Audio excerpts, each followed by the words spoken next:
In this video tutorial, you'll learn how to build a complete web application from start to finish using some of the latest and most powerful modern web development techniques. You'll start by setting up your development environment and creating a Next.js project. From there, you'll build out the front end of the application using TailwindUI. Next, what we'll do is we'll be working with a database, so that will be Firebase with the latest version of version 9, which will allow you to add real-time functionality and data storage to your application. You'll use Cloud Firestore to store and retrieve data, Firebase authentication to handle user authentication and authorization, and finally Firebase storage to handle file uploads and downloads. Throughout the tutorial, you'll learn how to use TypeScript to write more maintainables and scalable code. By the end of this tutorial, you'll have built a fully functional WhatsApp clone that you can use as a starting point for your own web development projects. So let's get started with the build. Okay, so this is what you will achieve in the WhatsApp build. So when we get into the app, we get to the login page.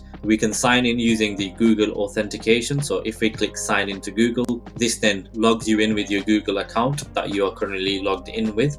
And then what will happen is you will get directed to the homepage, and as you can see here, we have our homepage here with our default UI. We have the icon showing for our Google login here. We have a list of all of our chats going down here. These chats are using the new Next.js 13 data fetching method where we can fetch on the server side, and then this is basically a chat coming from the Firestore database. So if we click through to here, this is our conversation. So we have our recipient details in here, and also in the sidebar we have our chats with messages in here, and we also have the image being fetched down from our Firebase storage. We can also upload images where we have a modal with Material UI here, and we also have another modal which is showing the list of all of our contacts. We have the delete functionality, so we can delete this chat from the Firestore database, and we can also sign out as well. So let's get started with the build.